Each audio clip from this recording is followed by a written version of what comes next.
People, here's another one coming at you from Queen City News. What the hell is going on in Chesterfield Sheriff's Department? These three dummies were arrested for making prank calls about dead bodies to local law enforcement agencies, and now they're in the unemployment line. City News is continuing to ask questions surrounding three now former Chesterfield County deputies who are off the job after they were charged with making a series of prank phone calls about dead bodies to multiple police departments. After our story about the arrest aired yesterday, a number of Queen City News viewers reached out to us with some additional questions. Well, one asked why one of those now former deputies still had his patrol car, and Queen City News anchor Derek Dellinger went looking for those answers.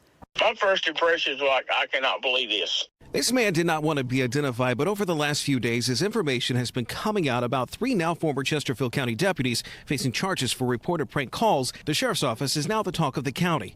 He's also a viewer who reached out to us because of something he says he saw after our story aired.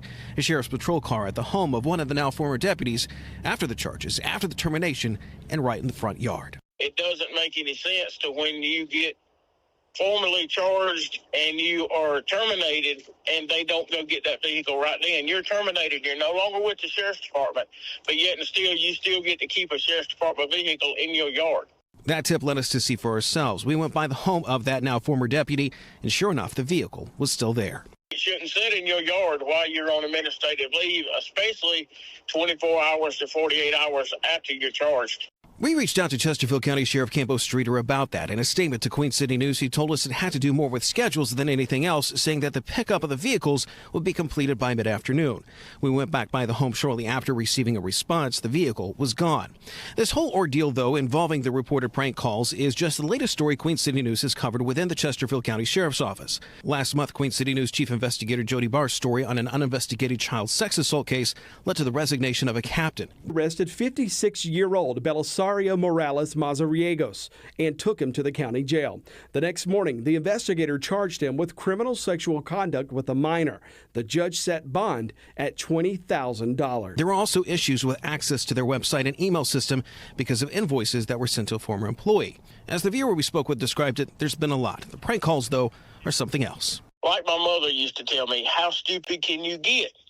When you think nobody can get any more stupid, this happens. I just don't see what's to be gained by stuff of that nature, and it just confuses me. I just want to wonder why. Investigators say Sergeant Darian Russu, First Sergeant Justin Reichert, and Deputy Killian Laughlin reported 5 fake emergencies while on the job, calling convenience stores or law enforcement agencies in Cheraw, Chesterfield, McBee, and Pageland to report a dead body. But investigators say it was all a lie. It sounds like it's childish. All 3 now charged with misconduct in office, aggravated breach of peace, and criminal conspiracy. The sheriff declining to comment, directing us to the state law enforcement division leading the case.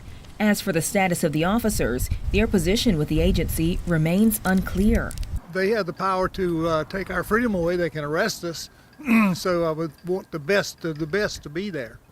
The 3 deputies were booked and released on Monday on a $30,000 PR bond. And again, what in the hell's going on in Chesterfield County, South Carolina?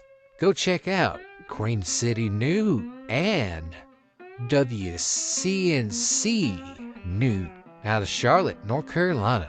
Make sure you like, share, and subscribe. And let me know in the comments what you think about this story right here. Talk to y'all later. Bye now.